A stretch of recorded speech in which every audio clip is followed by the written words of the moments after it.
Bienvenido a Rock and Joy, donde disfrutas de la escalada más allá del deporte. Rock and Joy, tu podcast de escalada, en el que hablamos de cómo sacarle más partido a tu actividad favorita, para todos los amantes del mundo vertical.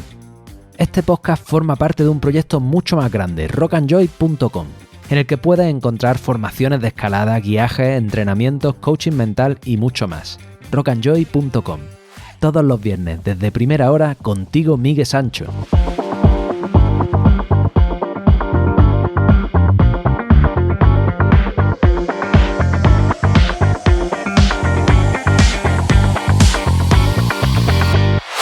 Muy buenas, te doy la bienvenida un viernes más, una semana más, a Rock and Joy, tu entrenador personalizado, tu mentor, tu podcast de escalada. El episodio de hoy está patrocinado por Petzl. Sí, Petzl, los líderes en innovación y desarrollo de material de seguridad para tu escalada. Tu amigo invisible que está trabajando contigo en todo momento para que tú ni te acuerdes de que está ahí, para que disfrutes de la escalada de la forma más sencilla y segura. En su fábrica de ensamblaje en Francia, someten a un testeo exhaustivo a todas las piezas, muy por encima de lo requerido por la normativa. ¿Por qué? Sencillo, porque tu vida depende de ella. El lema es simple, excelencia y cero defectos. Seguro que cuando coges una cinta express o un grip no te imaginas que hay una persona detrás y no una máquina. Pues es nuestro orgullo poder decir que sí, hay una persona y es más, una firma trazable detrás de cada producto final. Una gran responsabilidad, un amigo invisible cuidando de ti. Hoy traigo al programa por segunda vez a maese Pedro Bergua. Alguien que si te interesa el mundo del entrenamiento de escalada, por supuesto conocerás. Pedro lleva dedicada gran parte de su vida al estudio, investigación y aplicación práctica del rendimiento en escalada. En concreto, su tesis doctoral y unos cuantos papers que han salido derivados de ella circulan alrededor de la resistencia en escalada. ¿Cómo la cuantificamos? ¿De qué depende? ¿Cómo la entrenamos? ¿Qué factores intervienen en la resistencia? ¿Qué tipo hay? La escalada es aún un deporte muy nuevo en cuanto a lo que la investigación se refiere. Y Pedro ha tenido la suerte de encontrarse un campo amplísimo por delante en el que dar rienda suelta a sus inquietudes. Personalmente he podido asistir a sus formaciones desde la última entrevista que realizamos y han supuesto una revolución en cómo planifico los entrenamientos para mí y para mis alumnos. He comprobado en muchos pupilos los resultados y en mí mismo también. Y fruto de muchas cuestiones que me he hecho tras estas formaciones, o sea, tras aplicar de forma práctica el fruto de las horas de ensayos de Pedro, he querido poder trasladar todos esos nuevos conceptos al gran público y le he pedido esta entrevista, un monográfico sobre la resistencia. Y ojo, ¿qué me ha costado? Primero se puso malo él, luego yo, luego fuimos a escalar pero se fue corriendo y finalmente tras llevarme a un sector en el que la aproximación era media hora cuesta arriba a un ritmo de drum and bass del duro y en el que se calentaba en 7C y tras agotar las luces del día, al fin nos pudimos sentar a grabar esta entrevista. Así que discúlpame si no estoy muy fino, me hacía falta comer y descansar, pero te he traído un episodio al que seguro puedes sacarle un montón de partido. Sin más, dentro Pedro Bergua.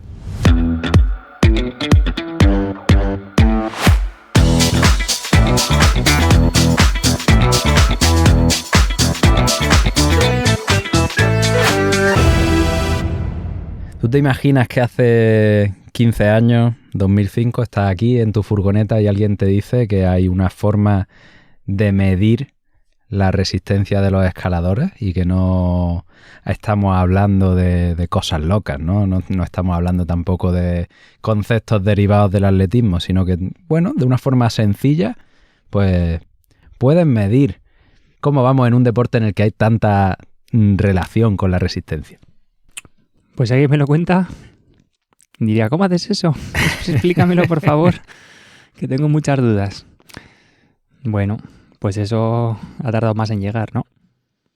Pero ahí estamos. Ya tenemos ahí indicadores que nos pueden dar pistas de qué componentes de la resistencia pueden estar más o menos desarrollados, ¿no? Para empezar por el principio de los tiempos, bueno, te he invitado de nuevo a hablar en este podcast porque veo que después de haber hecho las formaciones contigo, después de haberte invitado ya a pasar por el podcast, pues hay una serie de conceptos que yo empiezo a tener muy claros, o yo tengo ya bastante claros, y que cuando salgo por ahí, incluso con personas que están entendidas, pues bailan. Y desde luego que a la opinión pública, que al escalador general, pues no le ha llegado. Entonces, vamos a ir construyendo, si se puede. Bien, hasta ahora o hasta hace unos pocos años, Pedro, cómo se medía la resistencia en escalada. O sea, porque todos sabemos, todos los que escalamos hemos experimentado que nos montamos en una vía y que a lo mejor incluso está el boulder duro abajo y somos capaces de hacerlo, pero pues vamos haciendo pasos, vamos haciendo fuerza con el antebrazo y se nos va petando el antebrazo y lo que a priori era fácil, pues cada vez es más difícil e incluso por eso nos vamos cayendo. ¿Cómo se había medido esto? Bueno, yo creo que antes la forma de medir la resistencia básicamente se basaba en lo que rendías escalando, ¿no? Si rendías escalando y la vía era de resistencia, pues es que ibas bien de resistencia o habías ganado resistencia. Lo que pues normalmente pues está alejado de la realidad, porque lo que pasa normalmente es que cuando escalas una vía eres más eficiente en ella y haces menos fuerza en cada presa. Entonces eso pues tiene un sesgo importante. Otra forma de medir la resistencia que también se ha utilizado, yo creo que es, ya no en la roca, sino en un plafón, pues tener como vías de referencia donde pues el componente de la resistencia, el que sea, ¿no? Tampoco podías identificar, esté más o menos puesto a prueba. Pues si ibas mejor en esas travesías, pues es que había ganado resistencia. Otra forma, yo creo que también se ha utilizado, pues simplemente sería pues hacer una suspensión al fallo, ¿no? Que también es una forma de medir la resistencia. Y luego se ha visto, no hace mucho, se ha visto pues qué componente podría llegar a medir ese tipo de esfuerzo, ¿no? Porque eso está asociado a un tipo de metabolismo prevalente que es el que permite sostener ese esfuerzo, ¿no? Entonces, todas esas formas que se utilizaban para medir la resistencia o bien estaban sesgadas por el componente técnico de la técnica, ¿no? Que cuando tú repites siempre algo de manera repetitiva, pues cuando repites un esfuerzo varias veces escalando, pues cada vez lo escalas mejor. Claro, esto podría, entre comillas, podría servir para escaladores de alto nivel, con la técnica, un nivel técnico muy estable, que siempre escalas en la vía igual, ¿no? Aunque eso es imposible realmente. Pero bueno, digamos que ahí la diferencia entre el PG30 y el PG2 en esos escaladores no va a diferir tantísimo como escaladores de menos nivel, que entre el PG2 y el PG30 pues hay muchísimo avance, ¿no? Pero en esas formas de medir, el hándicap que tenían, y es el hándicap que hay en la escalada, es que no se sabía a qué intensidad se estaba realizando ese esfuerzo. Y bueno, pues por ahí en los últimos años hemos avanzado un poquito. Sí. Porque Ahora iremos a ir desentrañando todo ese avance. Bueno, y aparte de todo esto, se habla de la resistencia como si fuera una sola cosa. Tú ya nos estás adelantando que hay unos ciertos componentes de la resistencia, pero bueno, todos los que llevamos algunos años en el mundillo hemos escuchado cosas, ¿no? La resistencia, que no es lo mismo que la Conti o la capacidad aeróbica, que puede estar la resistencia larga, la resistencia corta, la fuerza-resistencia, y son toda una serie de conceptos derivados de otros deportes mezclados que si le preguntas a alguien que te lo explique y que te diga qué es largo, qué es corto y te da una explicación, siempre llegamos a ese punto, ¿no? Que no sabemos a qué intensidad estamos trabajando. Pueden ser más movimientos, menos movimientos, pero ¿cómo? ¿Cómo veías tú esto cuando empezaste a trabajar, a investigar, a plantearte cómo medir? Bueno, yo esto lo utilicé evidentemente pues como todos lo hemos utilizado para entrenar, ¿no? Al final necesitas un esquema en la cabeza que te permita estructurarte cómo vas a trabajar y qué vas a trabajar y utilizar esos conceptos importados de otros deportes, pues al principio pues era la forma que teníamos de trabajar, ¿no? El problema con todo esto, que no es que no sirva para entrenar, porque evidentemente sirve o ha servido, o sea, eso está ahí. No han cambiado tanto realmente, por ejemplo, las metodologías de entrenamiento y así, y los rendimientos que se han hecho hace bastantes años, pues tampoco difieren muchísimo de los rendimientos que se escalan hoy. Hay mucha más gente que escala y evidentemente el nivel ha subido, ¿no? El problema de todo esto es la forma de medir. Y volvemos al hecho de que cuando hay una interferencia de la técnica, si tú mides la resistencia escalando propiamente, no puedes saber exactamente a qué intensidad estás escalando. Por lo tanto, lo que necesitamos y lo difícil de todo este embrollo, como se quiera llamar, ¿no?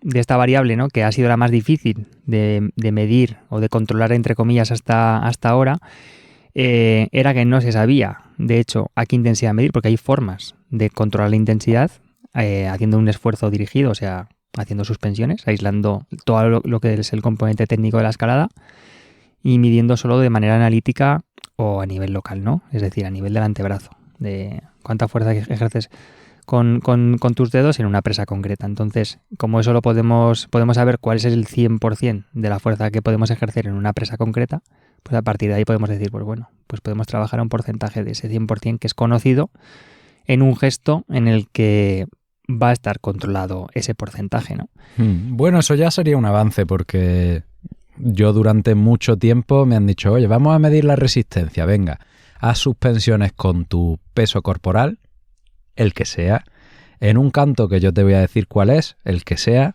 normalmente 20 milímetros, no sé por qué ese número tan... es muy redondo, ¿no? Un 2 y un 0.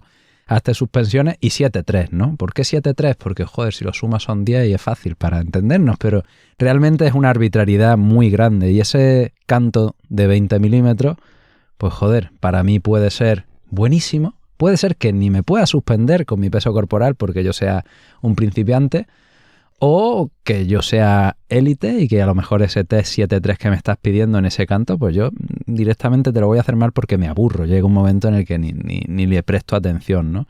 Y esto, joder, era como muy arbitrario. Evidentemente tú haces un test de esa forma y te está dando un resultado, pero es comparable ese resultado con otras personas que tienen un peso corporal diferente. Claro, este es uno de los elementos que teníamos que previamente estandarizar, ¿no? Es decir, en qué tamaño de regleta nos tenemos que medir a la hora de aplicar esa fuerza que hemos dicho que sería al 100%. Entonces, para esto, precisamente porque en la literatura científica no había consenso sobre en qué tamaño de agarre valorar la fuerza o la resistencia, hicimos un planteamiento de decir, bueno, qué indicador de esa capacidad de quedarnos de las presas puede ser más específico o más válido y más fiable para medir estas capacidades en los escaladores, la capacidad de ejercer fuerza con los dedos y la capacidad luego de repetir ese esfuerzo, que ya veremos cómo, porque en función de cómo lo repitamos ese esfuerzo, que al final es la imitación de lo que supone escalar, que es coger una presa, soltar, y así todo el tiempo, pues en qué tamaño de ese agarre tenemos que valorar, en cuál es mejor, ¿no? Y lo que vimos es que lo que era más específico era medir en tamaños de agarre adaptados individualmente, porque eso era lo que nos permitía discriminar mejor escaladores de distintos niveles. O sea, bueno, justo hoy hemos estado escalando, ¿verdad? Hemos coincidido con un escalador y que él precisamente hizo un estudio de fin de grado y él valoró solo un tamaño de regleta. Y me acuerdo cuando él hacía ese trabajo que yo precisamente hablábamos y yo le decía, jolín, él me decía sorprendido, es que medio escaladores de muchísimo nivel y me están dando que allí no expresan tanta fuerza como escaladores de menos nivel. Yo le decía, claro, digo, porque has medido un tamaño de agarre muy grande y eso no te está discriminando niveles realmente. Entonces, la forma más específica y que discrimina mejor niveles, por tanto tiene una mayor validez en escalada, sería medir en tamaños de agarre que estén adaptados individualmente. Y esto además tiene una doble ventaja y es que tiene un carácter profiláctico, que quiere decir que tiene un carácter preventivo. Si a un escalador de poco nivel lo medimos en un tamaño de regleta, X, el que sea no, en el que sabemos que esa regleta le va a suponer ya con su peso corporal un porcentaje de su fuerza máxima, pues seguramente no nos va a trabajar en un tamaño de agarre muy pequeño. Y esto es mejor, ¿por qué? Pues porque los escaladores de menos nivel llevan menos tiempo escalando y entrenando para escalar y seguramente tienen menos adaptaciones a nivel de tejidos blandos, que los tejidos blandos, para la gente que sea un poco más nueva en esto, pues son todas las estructuras que hay a nivel de la mano y de los dedos que permiten transmitir de manera efectiva la tensión que somos capaces de generar con los músculos de los dedos para que podamos aplicar la fuerza en los agarres a través de los dedos, es decir, las poleas, tendones, ligamentos, todo esto, pues todo esto requiere muchísimos años de adaptación, ¿no? Entonces, estos escaladores, digamos, con menos experiencia, seguramente tienen menos adaptaciones a ese nivel y por lo tanto tienen un mayor riesgo de lesión si ejercen fuerza en presas más pequeñas, donde además no están acostumbrados a aplicar fuerza. Porque directamente no cogen nunca cosas tan pequeñas en sus vías ni donde entrenan, ¿no? Y en el polo opuesto estarían escaladores de muchísimo nivel, donde, claro, si los medimos en un tamaño de regleta que no está adaptado realmente a su nivel de a su capacidad real de aplicar fuerza, pues si cogemos una regleta estándar y medimos ahí escaladores de mucho nivel, lo que nos puede pasar es que el escalador no falle en un test de fuerza máxima, por ejemplo, por la fuerza que es capaz de aplicar con los dedos, sino que hay otros elementos de la cadena de aplicación de fuerzas que permite mantener esa postura, que normalmente medimos en suspensiones, pero se puede medir de otras maneras, ¿no? Pero pues en una suspensión, imagínate, el escalador no sería capaz de sostenerla, esa postura adecuada, pero porque fallarían antes otros músculos, antes que los flexores de los dedos. Entonces por ahí ya es un elemento que ya nos permite, pues eso, aporta un criterio de seguridad y un criterio importante de especificidad, ¿no? Y ahí fue donde empezamos a hacer el resto de, todas las pruebas que vinieron después, ¿no? Eso, primero determinamos ese agarre, y ese agarre suele ser, lo cogimos así, lo estandarizamos así, que podría haber sido otro, pero lo estandarizamos de esa manera, que fue la regleta en la que se aguantase el peso corporal unos 40 segundos. ¿Por qué 40 segundos? Pues porque 40 segundos supone aproximadamente un 74-75% de la fuerza máxima de un escalador. ¿Y esto por qué es así? Pues porque ya desde el año 60 ya se sabe que la fuerza esta isométrica, que es la fuerza que aplicamos, por ejemplo, cuando hacemos fuerza con los dedos en un agarre, es decir, no hay un acortamiento y un estiramiento del músculo, sino que la musculatura genera tensión, pero no se acorta ni se estira, ¿vale? Eso es un gesto isométrico. Pues los gestos isométricos o los esfuerzos isométricos tienen una relación entre el porcentaje de la contracción al que se realiza y el tiempo al que se puede sostener en ese porcentaje de fuerza. Entonces, en este caso, medir en esa regleta donde se aguanta 40 segundos, más o menos ya nos está diciendo que más o menos, o de manera bastante aproximada, el escalador, esa regleta por sí sola ya supone un 75% aproximadamente de su peso. Que luego eso varía, porque contra más baja es la intensidad a la que mide, por eso medimos en una regleta donde aguantamos 40 segundos. Porque si midiésemos en una regleta donde buscará más tiempo, digamos, la variabilidad ya sería muchísimo mayor, porque ya intervienen otros factores relacionados con parámetros circulatorios. ¡Ey! ¿Aún no conoces Climbskin? Sus productos son uno de mis grandes aliados para la escalada. Un kit que no puede faltar en mi mochila. Porque si dedico tiempo y esfuerzo en prepararme, en entrenar, comer bien y descansar mejor para ir a darlo todo en los proyectos, lo último que quiero es que la piel suponga un freno en mi escalada. Y es ahí donde entra Climbskin. Tienen un non-stop kit Welcome Pack, súper fanático, con crema regeneradora para la piel, gel de silicio orgánico para descargar la musculatura, el increíble esparadrapo que es lo mejor que he probado jamás, en serio, con un corta uñas preciso, una lija de madera y un fingercillo. Y todo esto envuelto en un neceser resistente súper chulo que siempre tengo en la mochila. Una pasada para llevar contigo a todas partes que tienen de oferta en la web y que además, por ser oyente de Rock and Joy, te puede llevar aún más barato, introduciendo el código JOY, J-O-Y en mayúscula, en el checkout de su web. No te olvides, climbskin.com, climb de escalada y skin de piel, tú juntito.com, y el código JOY, J-O-Y en mayúscula. Bueno, entonces tenemos el primer punto de partida, ¿no? Hemos considerado que podemos medir en regletas ajustadas a cada uno de los individuos y esto nos va a dar una mayor especificidad en la prueba y nos va a dar un carácter de prevención en estos tests. Sin embargo, para fuerza, puta madre, ya lo tenemos. Cada uno en su regleta, medimos la fuerza, tenemos una fórmula que nos da una serie de valores que tienen en cuenta qué tamaño de regleta, fantástico. Sin embargo, para la resistencia, vale, yo tengo mi regleta ajustada, tengo mi fuerza máxima y ahora, ¿cómo me mido esta resistencia, no? ¿Al 60%? ¿Al 70%? ¿Al 80%? ¿Cómo lo hacemos? Bueno, pues eso fue lo que nos planteamos hace ya unos cuantos años, porque en la literatura lo que encontramos siempre eran estudios que habían medido en una intensidad concreta, eso es. Los primeros estudios normalmente medían al 40%, luego se dieron cuenta que allí había una gran interferencia por factores vasculares, es decir, al 40% de una contracción isométrica suele haber flujo sanguíneo, algo de flujo sanguíneo. Entonces allí había bastante variabilidad y se dieron cuenta de que, claro, que allí si hay flujo sanguíneo durante el periodo que dura la contracción, es decir, cuando tú estás agarrando una presa y haces fuerza al 40% en ella, de tu máximo, ¿no? Hay algo de flujo sanguíneo. y se había visto que lo que determina la resistencia en esfuerzos intermitentes sobre todo es la capacidad de reoxigenar el músculo de forma rápida en los periodos de reposo. Y estos test se hacían, estos estudios utilizaron pruebas de 10-3, 10 segundos haciendo esfuerzo, 3 segundos de descanso. Pues claro, esto lo que hacía era que, digamos, camuflaba un poco esa capacidad de reoxigenación que debería de suceder solo o en las fases de reposo, ¿no? Entonces, estudios posteriores midieron a más intensidad, al 60%, la mayoría de ellos. Solo hubo un estudio que yo controle que haya medido al 80%. Y esos se hicieron todos al 60%. Pero claro, al 60%, que la justificación que daban los estudios era que allí no había flujo sanguíneo, lo que vimos o lo que inferimos por los resultados de otras pruebas que nos permitían inferir dónde había flujo y dónde no había flujo en el músculo, fue que al 60% podía haber flujo sanguíneo en el músculo.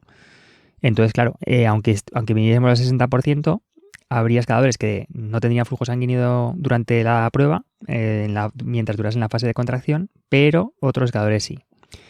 Esto generaría mucha dispersión en las pruebas, ¿no?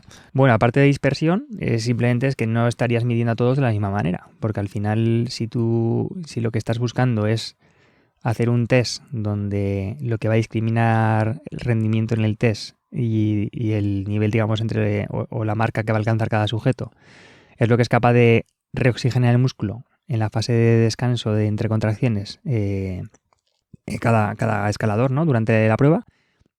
Y unos tienen flujo sanguíneo mientras están haciendo la contracción y otros solo lo tienen cuando sueltan la mano del agarre y en esos 3 segundos de descanso les llega algo de flujo sanguíneo, pues claro, evidentemente no mides a todos de la misma manera, por lo tanto no estás midiendo los mismos componentes de igual modo. Entonces, la forma que pensamos que sería más adecuada para medir la resistencia y poder discriminar realmente esta capacidad era saber exactamente a qué intensidad dejaba de haber flujo sanguíneo en el músculo. Y esa intensidad pues, se conoce como umbral de oclusión. Y lo que hicimos fue, hemos hecho varios estudios y uno de ellos, que ya está publicado, pues es una aproximación indirecta a saber la intensidad en la que está ese umbral donde se produce esa oclusión. Y por lo tanto, esto es lo que nos permite valorar con mayor validez realmente, porque podemos saber dónde hay flujo y dónde no hay flujo, pues podemos discriminar los componentes que van a determinar ese esfuerzo gracias a ese control que tenemos sobre el flujo sanguíneo, ¿no? Sobre la condición hemodinámica, dicho de otro modo, ¿no? El flujo sanguíneo que impera en los flexores de los dedos durante las pruebas. Bueno, dicho así, aunque te has pegado una buena parrafada y no sé cómo se habrá entendido, pero dicho así tiene mucha lógica, ¿no? O sea, no todos ocluimos en la misma intensidad, que esto era algo que cuando yo empecé a escalar, pues leí en algún lado, no, tal, a partir del tanto por ciento ya no hay flujo sanguíneo. Claro, eso nos facilitaría mucho las cosas. Pero ¿qué pasa? Que los que han escalado mucho y han entrenado mucho son capaces de expresar una fuerza muy alta, incluso a intensidades altas, ¿no? Cuando de media una persona que no ha entrenado tanto, conforme más fuerza tiene, pues más pronto ocluye. ¿Qué pasa? Que claro, si no tenemos en cuenta estas condiciones hemodinámicas, pues estamos midiendo a todo el mundo y estamos sobreestimando esa resistencia de estas personas que están muy, muy entrenadas.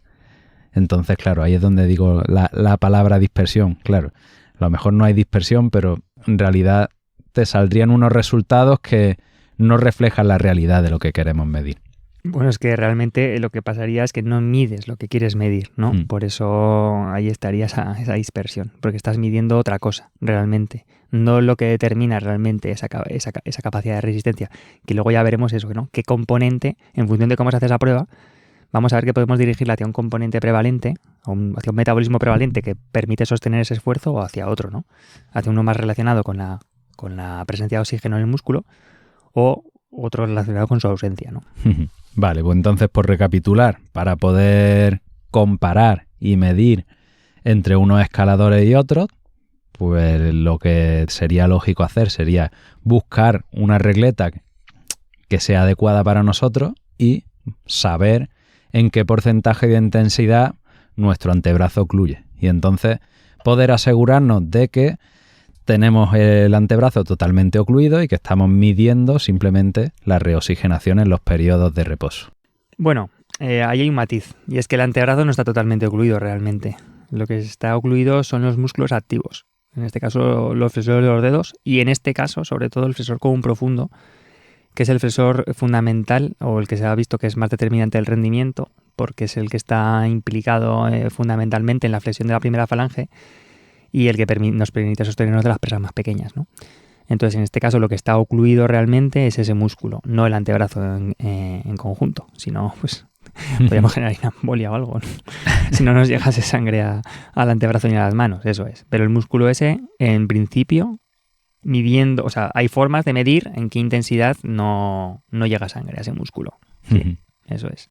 Y aquí lo dejo por hoy. Te recuerdo que si te gusta el entrenamiento y quieres experimentar todos esos avances de forma directa, si quieres que todas las horas que ha dedicado Pedro a investigar sumen a tu rendimiento, entra en rockandjoy.com y yo mismo estaré acompañándote y asesorándote en tu día a día. rockandjoy.com, clic en entrenamiento. Nada más. Un abrazo y hasta la semana que viene.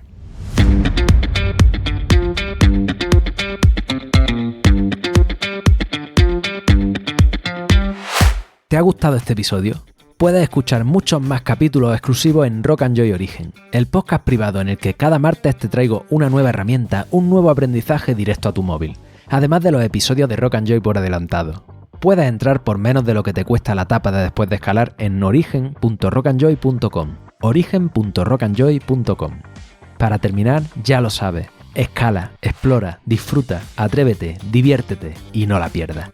No pierdas la mentalidad del principiante.